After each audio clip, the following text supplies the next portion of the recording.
Hi, my name is Davide Ridosi, and in this video I want to show how you can use the weightDriver and how weightDriver work. In the previous video, when I spoke about PSD, post-base deformer workflow, I tried to show various aspects of the corrective blade shapes, and using some of tool, the distance and the cone angle, of course, but I not show in specifically and most deeply enough deeply how work the weightDriver. So I want to make a video with a little bit more think about it. First of all, for silicone, you need to work in legacy viewport, because actually the cone reader is not visible inside of the viewport 2.0. So you can go under rendering after opening the hotbox with the press of space and opening up and load up the legacy or viewport. After that, I press Alt 3 to enter in the node editor. From here I can press Tab and write weightDriver. In May9 is already set up as a standard plugin, but if you install it from the sites, the shape sites of standalone version, you need to load up and for load up the weightDriver. So in this case, I assuming that you are using May9. Alright, great. We can go under legacy viewport, and as we can see now, the cone is visible, and actually can't go output nothing. The only output you can see is 0.000, and as you can see in the channel box, the out weight is 0, so it's not usable at all. So you need to rig this node for make it work. But if I open the attribute editor with Ctrl A, as you can see here, everything is already set up: twist angle, the center angle, and so on and so forth. So how you can set up in this node? I decided to make an auto rig, as you can see in the previous video. But if you want to set up from 0, you need to drive two parameters of the weightDriver. These two parameters, so I press Z and the right mouse button, connection editor. These two parameters are the reader matrix and the driver matrix. These are the most important connection inside and outside. Inside connection to the driver shape node of the weightDriver.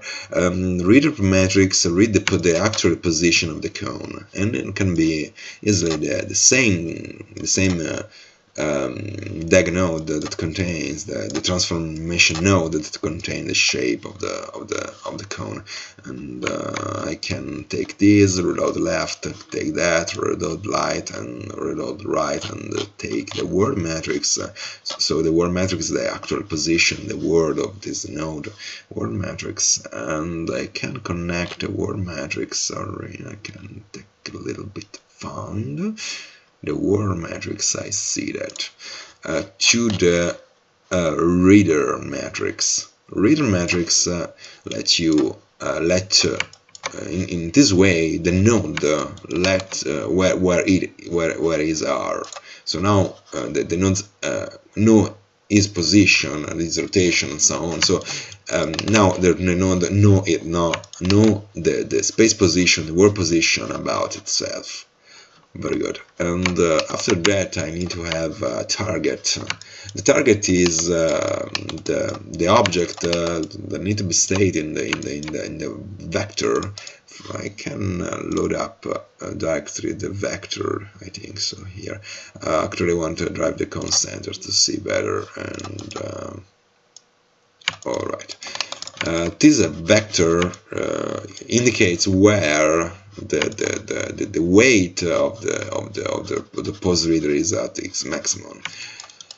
So now I need to create a target. The target can be everything. I using in my AutoRig setup a locator, so I can use this gain.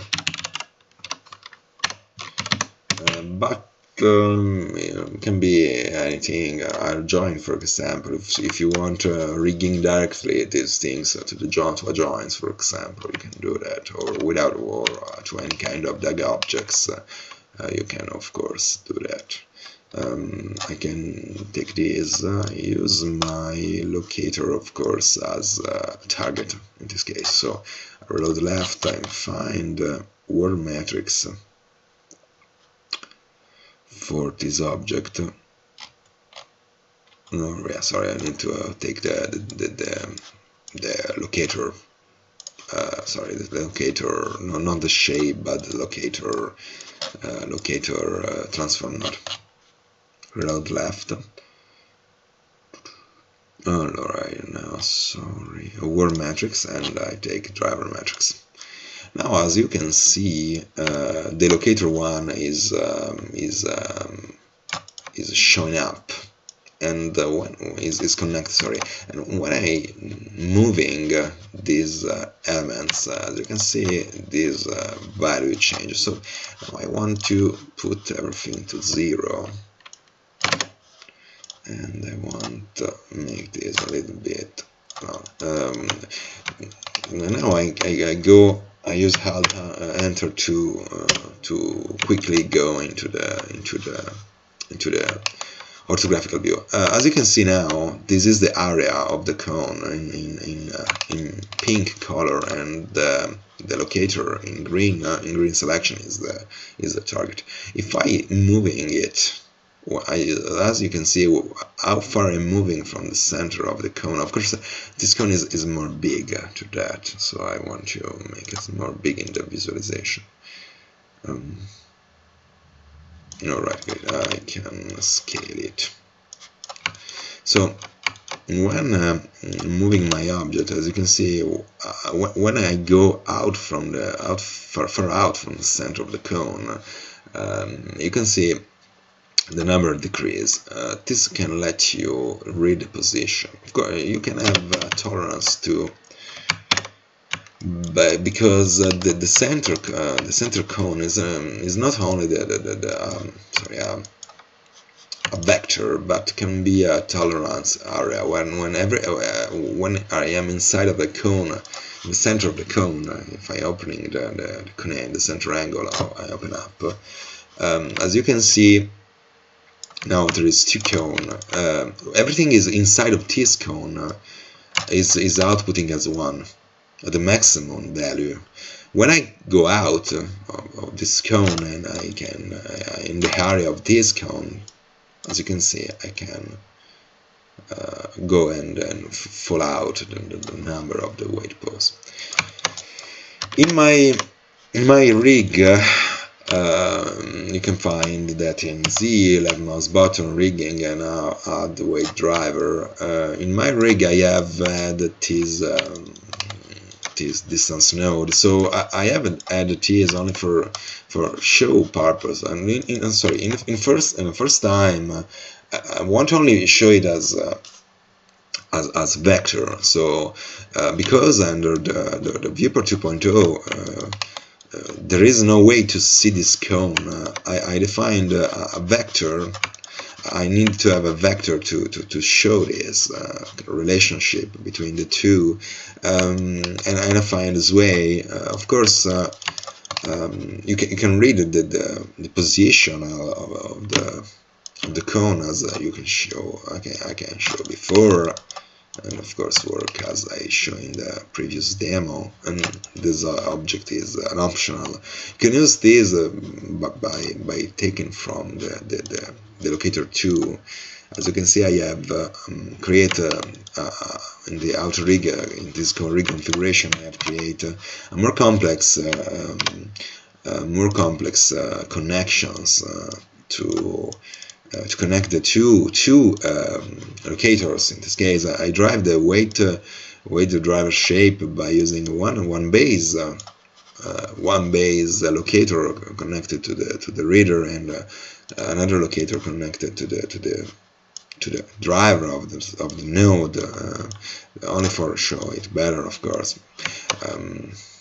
And this vector, this between, is connected with the two. Is connected to these two elements, these two locator to read the distance between us. But of course, it's not directly directed to. It's not directly connected to the use of the cone. This is another thing, and I think so. It's not so important.